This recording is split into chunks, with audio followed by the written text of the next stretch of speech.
Tempering validated research with over 20 years of on-the-ground experience building engineering organizations, we're changing the way you think to change the way you lead. Welcome to the TTL Podcast.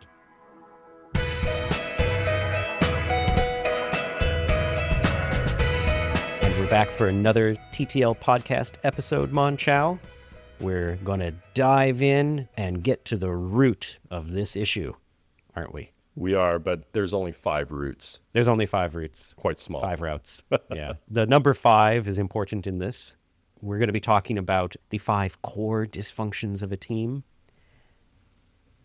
Unlike last time, rather than going through a big example, we'll take this a piece at a time, talk through it, say where it's coming from, whether or not it really exists, maybe a few examples, and see where it goes.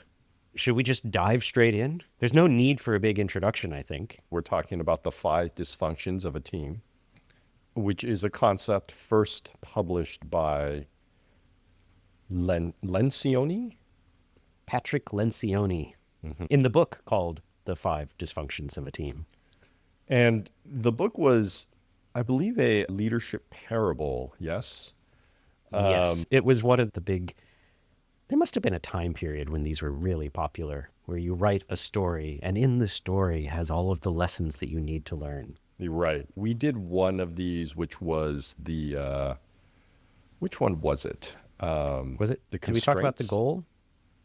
Yeah, that would have been the goal, the theory of constraints. Right, the was theory of another constraints, right. parable book.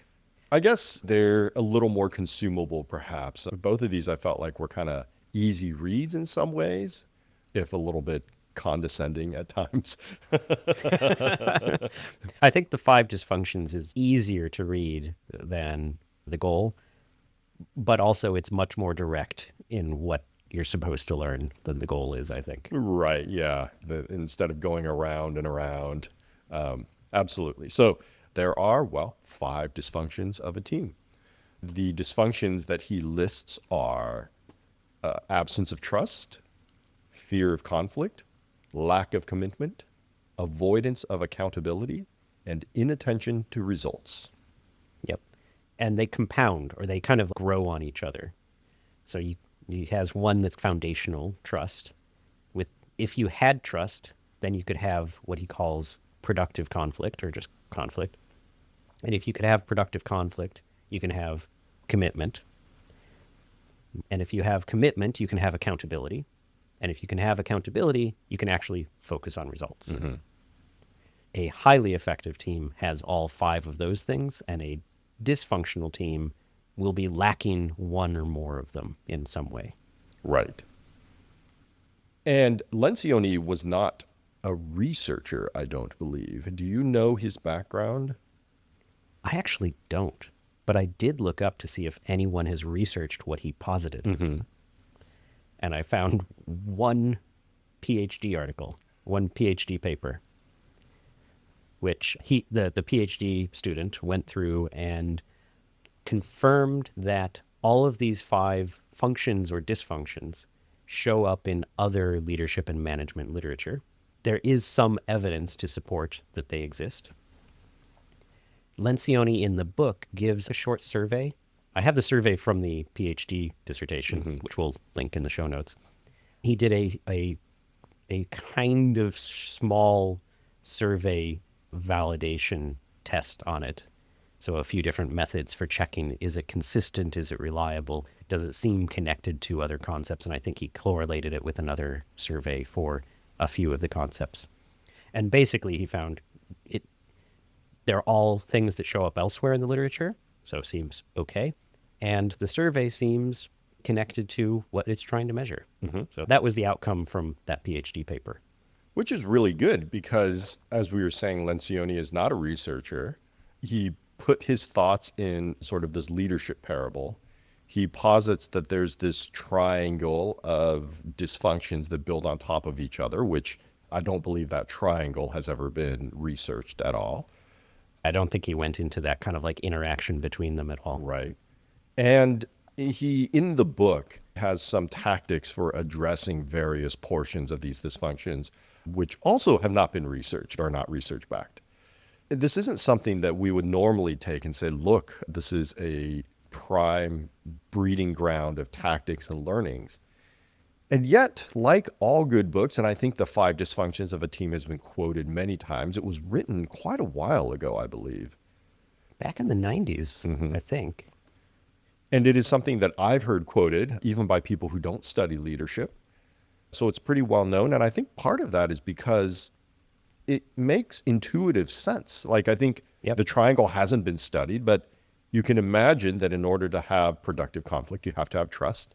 And you can imagine that if you can't have productive conflict, then it's difficult to get to commitment, and so on and so forth. Which fits once again, that fits the very first level of the PhD research into it. It has what's called face validity. If you take someone who knows something about the area and you show them this, they're like, yeah, that seems sensible. There's nothing immediately wrong that I see in it. So it has what they call face validity. I like that. I haven't heard that term before. Do you know if that's a widely used research term? Yeah, that is one of the forms of validity. Is there's multiple different kind of layers of validity, and face validity is kind of like the lowest level of validity, and not necessarily the one you want to focus on the most. Right. Because some things that have no face validity can be completely correct. Absolutely. I think we thought that beyond face validity, it was interesting to talk about because it's in the cultural milieu in some ways. People talk about it. We wouldn't go so far as to say that these are the only 5 dysfunctions of a team. And as long as you satisfy all of these, you have a high-performing team. But again, that face validity, we might look at it and say, if you're missing any one of these, you probably do have a dysfunction, and your team probably isn't performing as well as it could be. Yeah. Even if these aren't complete, I would say they're easy to notice. There could be other things that are harder to pin down, like what exactly is going on, but absence of conflict, fairly easy to notice. Absence of commitment, you kind of get that feeling if you're in a team that's not committing. You're like, wait a second, we're not actually ever committing to anything. I think it's easy for people in there and for people watching to notice these things happening. Absolutely. Should we start at the bottom and kind of give our thoughts and work our way up and see where we end up? Yeah, I think that's the traditional way as well to go through the 5 dysfunctions. You start at the bottom of the triangle. And the bottom of the triangle is trust. The other part of it is absence of trust. Lencioni says that trust is about vulnerability. He even posits that if you have a team without trust, at least in his book, the tactic is to create workshops or situations where you can talk about being vulnerable with your team. Lencioni thinks it's the bottom of the triangle. As somebody who thinks trust is very foundational, I tend to agree. Although I don't agree about this concept of vulnerability. I think it's fine. But for listeners that have heard our episode on trust in season 1, we talked about there's varying levels of trust, right? And there's, of course, I'm not going to be able to remember the term because it is such a terrible term. I hate it. Yeah. Calculus-based trust, I believe it was. That's what it was, yes. Right. Yeah, there's calculus-based trust and... value? Oh, something else. Yeah, you see, we don't have the... So poorly named, we can't remember it, even though we spent, I don't know how many hours thinking about it. In either case, regardless of what they were named, there's trust that is transactional. This idea of you trust people because you can transact with them, because they've shown you that they're trustworthy to get something done that they said they would do, or that they wouldn't break a rule they said they would not break, those types of things.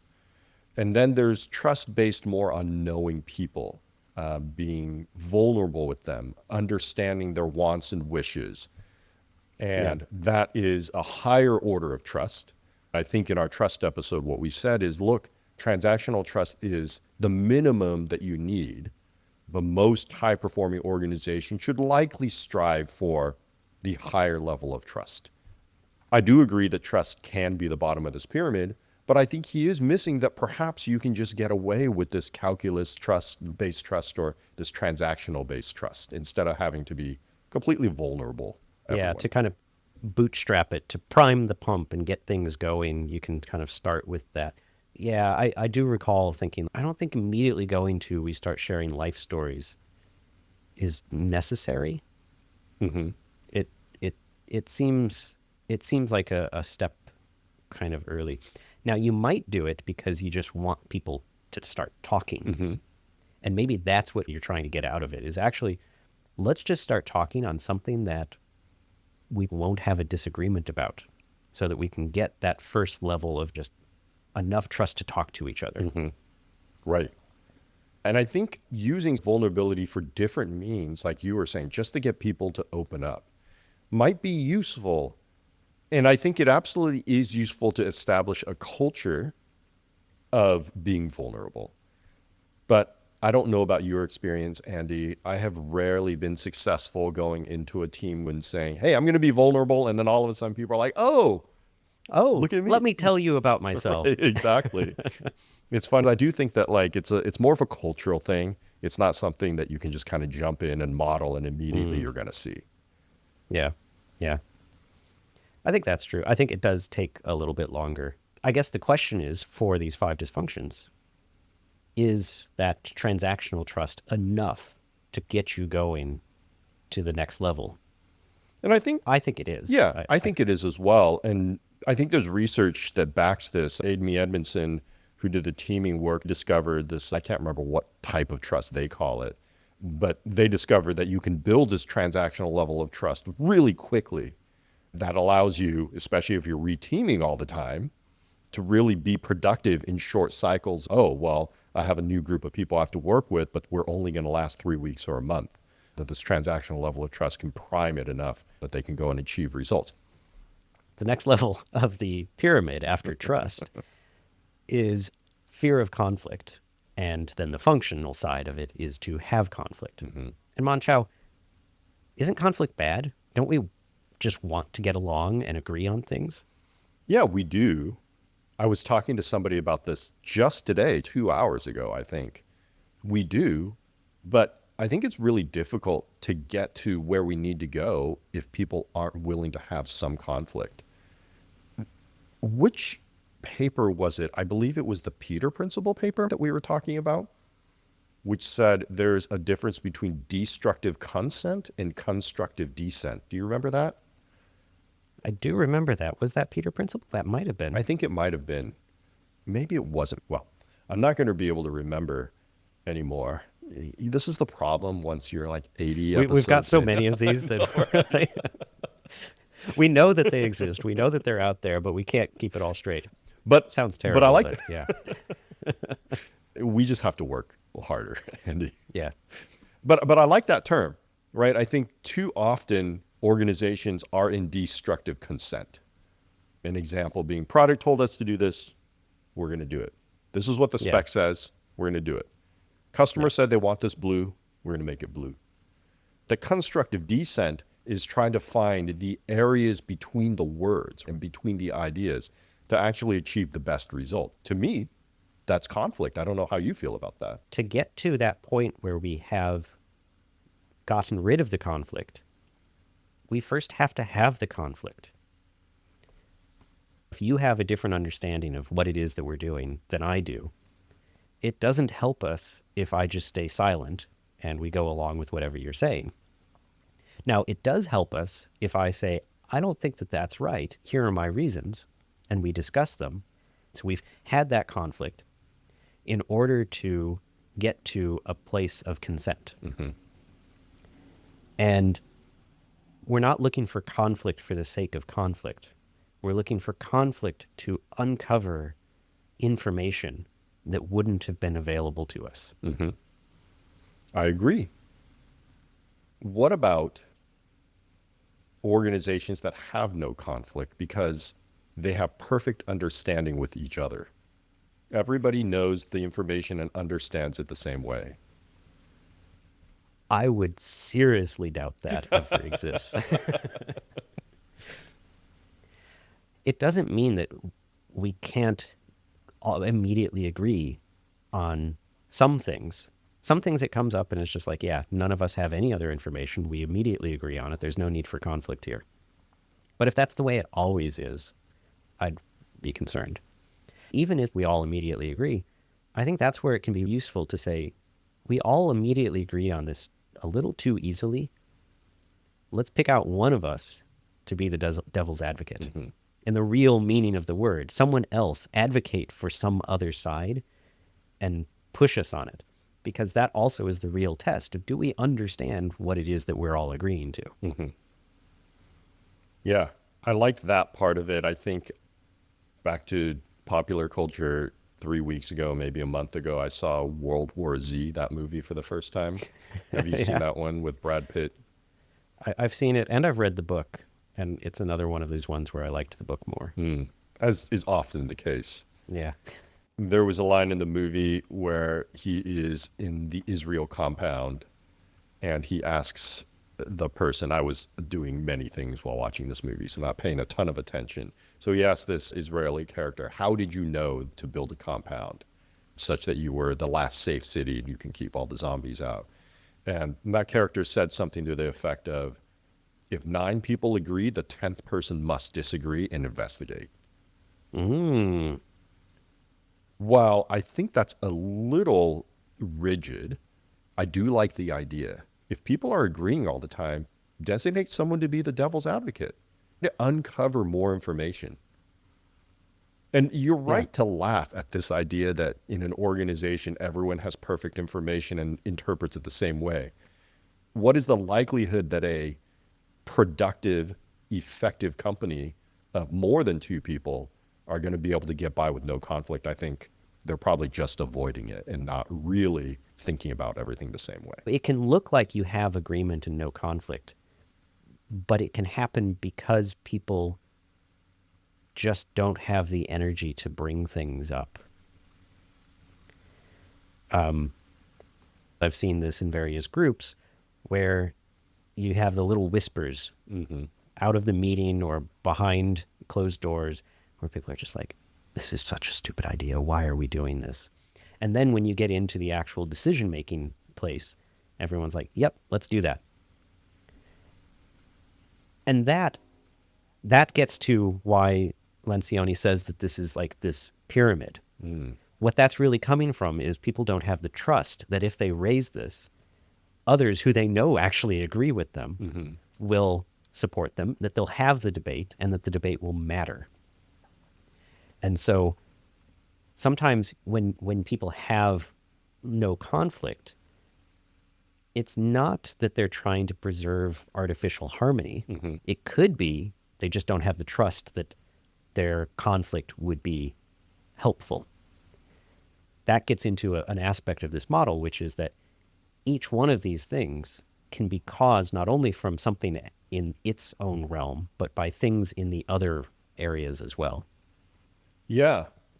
And it may still be, to your point, around trust that the conflict won't be helpful. But I've definitely seen teams where the lack of conflict is due to being worn down. I don't know that I would say trust is the main factor, but sometimes teams have so much conflict that they're worn out by it. That's unresolved or unproductive conflict. And I think you can have unproductive conflict even with high trust, just because of bureaucracy or other things around the team. Yeah. But definitely it's like, I already argued for 5 hours. I think I'm done for the day. Yeah. I'm arguing every single day. We're always arguing about this. And that might be a thing. As you said, it could be about the environment they're in. If the thing that you're constantly in conflict about is something that's outside of your control, outside of your team's control, that's not productive. It doesn't help you. It doesn't help anyone. In fact, it just takes your energy. And I think maybe we see this also, if I think about it, with teams that are, their boundaries of the teams are incorrect or unideal, not ideal, where you're talking about things that you have no authority, accountability, or autonomy over, and yet you're involved all the time in talking about these ideas. It's not going to change. Right. And I think that we can use that as a good point to step to the next one as well, which is commitment or lack of commitment. One way of looking at this lack of commitment would be if your attention is on things that are not in your control, you might not end up doing the things that are in your control that you need to be focusing on. And so you end up with these things that you're supposed to be doing as a team and no one really buys into. This is the layer that I am a little bit cautious about being influenced by the layer below it. I tend to think that it's difficult to get to commitment without conflict simply because I think commitment requires some sort of local truth about what is and what isn't. And it's difficult to get to that truth without conflict. Conflict is about exploring ideas, and without ideas, you can't get to that truth, in my opinion. But I don't think the primary cause of lack of commitment is due to fear of conflict. Okay. Yeah. Where does it come from in your mind? I think I would draw on the research that we did around setting challenging goals, because I think part of what we talked about when we said you need to set challenging goals is the commitment to those goals. Should a leader come in and deliver challenging goals, and how do you commit to those? And if I remember the research correctly, a lot of it was, look, you build an organization with a culture of inquiry and trust, and that is the most effective way of creating challenging goals where people buy in. Lack of commitment often comes from structuring your organization wrong culturally or structurally. We talked about you being in a lot of meetings where you don't have anything to say, or you can't actually affect the change, shouting into the wind, right? You could also be in an organization where you don't have AAA, right? That doesn't come from conflict, but it's like, hey, you are accountable for this thing, but you don't have any autonomy. Right. More than anything else, those two things, the cultural part and the structural part, in my mind, lead to lack of commitment more than this fear of conflict. When I look at those situations, I often see teams with a lot of conflict. They yell about But I it. think the key is that it's not productive conflict. They'll have lots of conflict. They'll yell about it. They'll scream. They'll be like, this is stupid. This is insane. Why are we doing this? But it's not productive conflict. Yeah. Now, if they could turn that into conflict where they can actually get the people who are giving them the thing to commit to change what it is, then I think it would be productive. Yeah, This is interesting. We're kind of getting to what is it even possible for you to truly commit to? Yeah, and in some ways it's a little pedantic, right? And I'm not saying it's bad pedantic. It's just, I think from trust to conflict, it was really easy. It's like, hey, lack of trust makes it difficult for us to have conflict. But now all of a sudden we're saying, oh, it's not just conflict. It's a subsection of conflict called productive conflict. And we haven't even defined what productive conflict means. I'm worried that it's a little bit of a tautology, because it's like, oh, productive conflict just means you can get to better results. And if they're not better results, then it wasn't productive. That's right. If it didn't lead to commitment, then it must not have been productive conflict.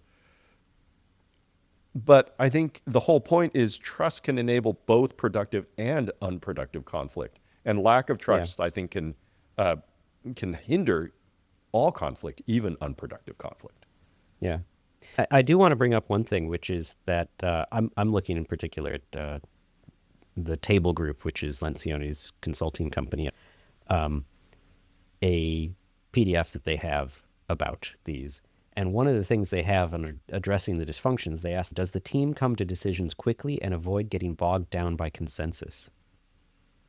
The conflict is not to get to consensus. It's to get to enough of an understanding to find something to commit to.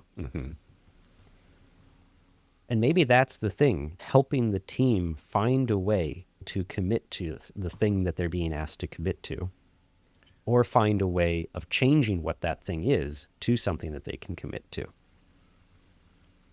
But it's not to have consensus about Right, the whole right. thing. I think we all agree with that. But you can come to decisions that you aren't bought into. And that can Yeah. affect commitment. Yeah. That's the disagree and commit. Right. And I think disagree and commit often leads to you only do the work that's right in front of you because, well, you actually disagree. To me, that's not commitment.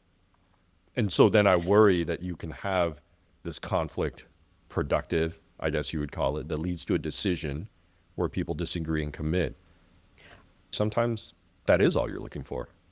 Yeah. And honestly, if we're just looking for results, we're not talking about the golden best result that this organization can give. In some ways, the 5 dysfunctions of a team are you're not getting to results at all. Yeah. I think we should say that a lot of these dysfunctions lead to teams that are so diffuse and so unfocused on anything that almost nothing happens.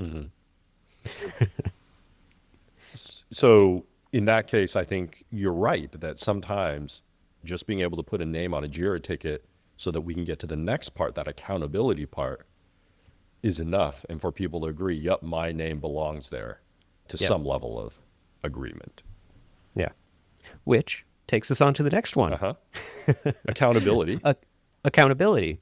So we got that minimal level of commitment, but it was actually commitment that the person said, yep, I'm doing that. I understand what it is. I'm doing it.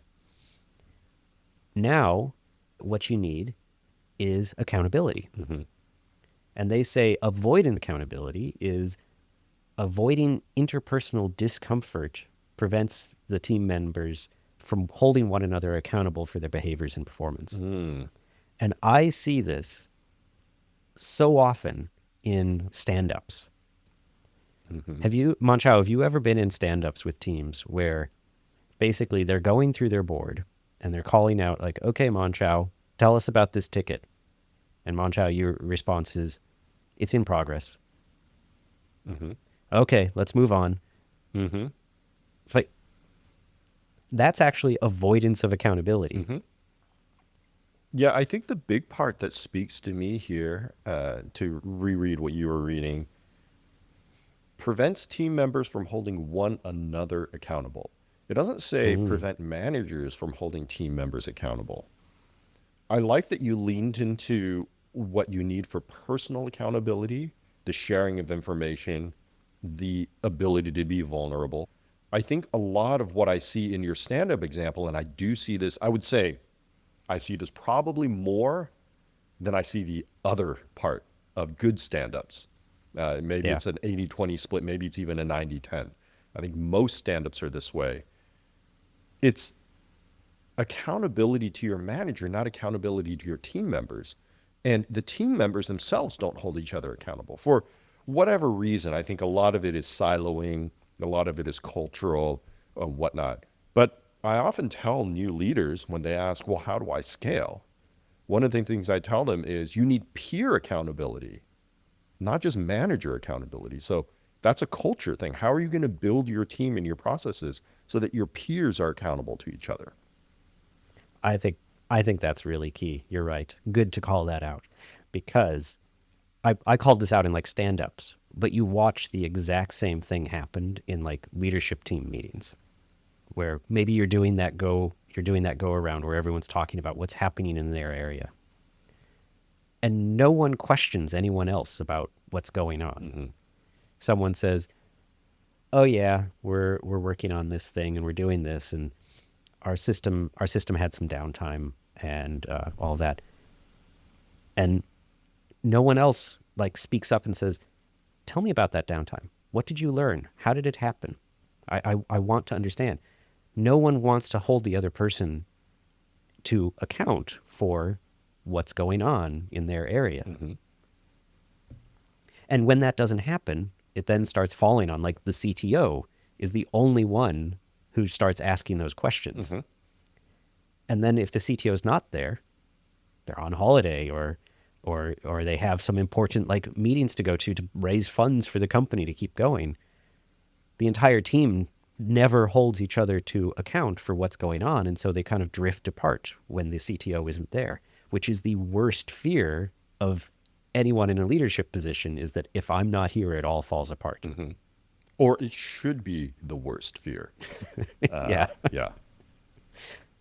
But for people that are accountable, then we get, Lencioni would say the top is results. It leads to results.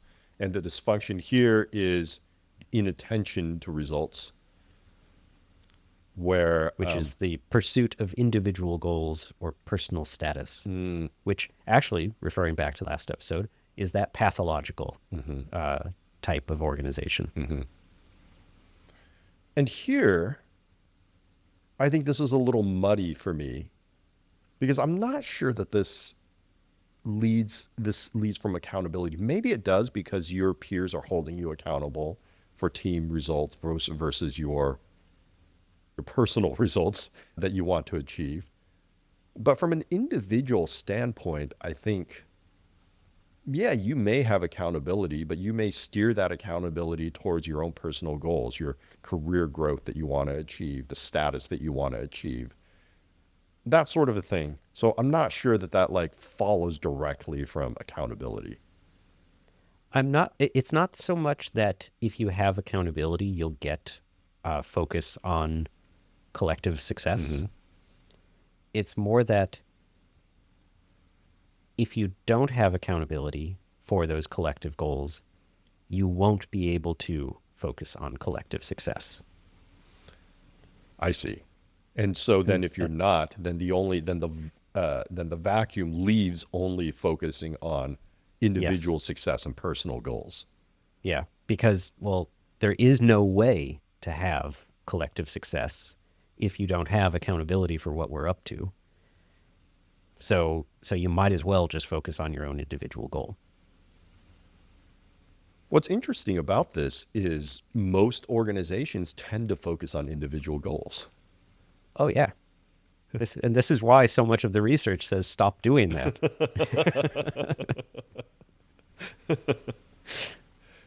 And yet, I would say a lot of these organizations that really do focus on individual goals would say that the bottom four parts of this dysfunction pyramid they've tackled quite well. But I think, as you were saying, just because you have accountability doesn't mean you're going to be able to achieve collective success. Yeah, because it's that you need all of those things, and now you can start setting yourself for those collective success, the results of the organization, the results of the group. Doesn't mean you will. Just like if you have commitment, conflict, and trust, doesn't mean you will hold others accountable. But you have the option to do it now. Right. I like that. And I think that's the way of thinking about this. Usually when you talk about the 5 dysfunctions, and this is why it's called the 5 dysfunctions, you talk about it in terms of the dysfunction, not in terms of the function. You talk about it in terms of absence of trust, fear of conflict, lack of commitment, avoidance of accountability. Because I think in that setup, in that kind of negative space, one kind of reinforces the next one occurring. But just like we know from logic, I cannot flip, I cannot flip a universal to find an existential assertion, one way or the other. I don't have it on top of my head. We can't just flip these around and say that, well, because in the negative case, each one was a consequence of the prior. In the positive case, it doesn't mean that you're forced that each one then is once again a consequence of the other. It's that each one is now no longer being blocked by the prior. Right. Exactly. That makes sense. And so once you have trust, you can have conflict, but you don't necessarily get productive conflict. Once you have productive conflict, you can get commitment, but you won't necessarily get commitment. Once you can have commitment, you can have accountability, but you won't necessarily get it. And once you can have accountability, you can get results, but not necessarily. Each one of those you have to do something more to get. Whereas the dysfunctions very nicely just feed each other. If you don't have trust, you won't have conflict, you won't get commitment, and you won't get accountability, and you won't get great results. I like it. I think that's a very clear way to present these 5 dysfunctions. So at the C-suite level, I'll have to think more about this. This is just off the cuff. It feels like it feels like peer accountability must be less about the specific KPIs and business results and more on, as I mentioned earlier, this idea of we're all trying to solve a specific problem or a theme that we're focusing on now.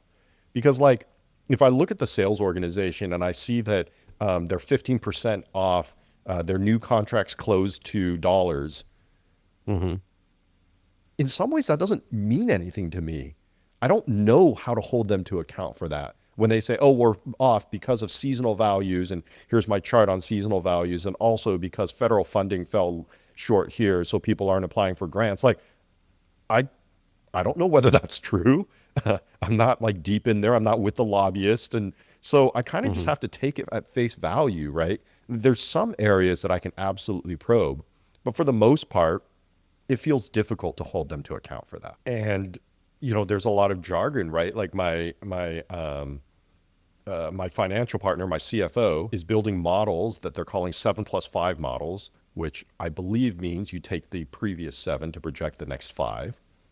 And they're talking about the ways in which the models weren't working. And so like how this is a better model for projecting dollars. And I can't hold him to account because like, I don't really know whether it's right or wrong, or, I mean, better model or worse model.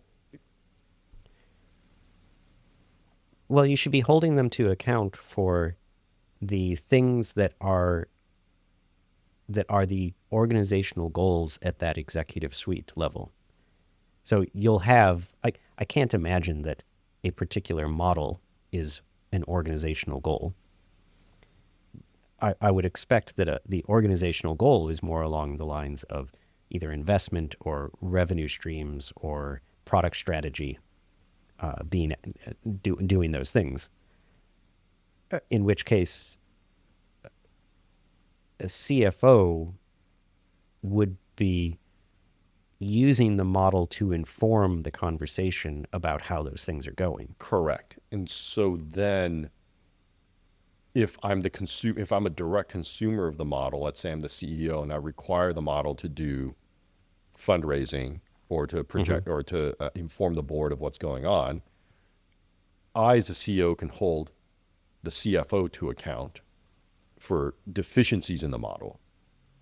But if I have technology and I'm sort of 2 orders removed from it, I just care about whether the funding happened or not. It's difficult for me to understand where in that causal chain that fell apart, right? Like it could either be the CEO's fault for not presenting it well, or it could be the CFO's fault for not feeding the right information in. But to me, I don't understand that enough to hold either of them to account unless I, again, dive in and have them both explain it to me in such a way that I can ask questions. Yeah. Well, and I think that's a really good thing. And I'm trying to figure out, like, is there a way that we could dive into that? Like, how do you, maybe we're getting into the next stage of this inquiry into companies, how they can encounter problems and how they can identify them and treat them and turn around, which is these things are happening. You've now identified that something's going on. So like maybe Mon-Chaio, you're saying like, well, I have the trust and I can see that there's commitment, but I have no idea how to ask the questions to be able to hold people to account in things that I am not myself intimately familiar with. Maybe that's where we go next, is how can you hold someone to account on something that you do not have such deep familiarity with? Interesting. I'd love to talk about it. I obviously don't have an answer, so would love to learn more. Which is a great reason to go and research it and figure out, can we come up with something? Well, that's not where I expected to end this episode. But I think that is a really good point that we can leave it. We hit the edge of our knowledge, which we are quite willing to accept and quite willing to admit to others. I hope everyone enjoyed listening to us blather on about these 5 dysfunctions. Somewhat disagree as well, because apparently some of the feedback is we don't disagree enough. So for your listening pleasure, we have disagreed a bit more. And if anyone wants help on this, where you're interested in having people who do know a fair amount about these techniques, but are also willing to admit when we don't know what we're doing, then please get in touch. Please tell us your thoughts, ask your questions at the hosts at, no, not the hosts, at hosts at thettlpodcast.com. That is hosts with an S at thettlpodcast.com. And until next time, where it seems we might be talking about how to inquire into things that you don't know very much about. Mon-Chaio, be kind and stay curious.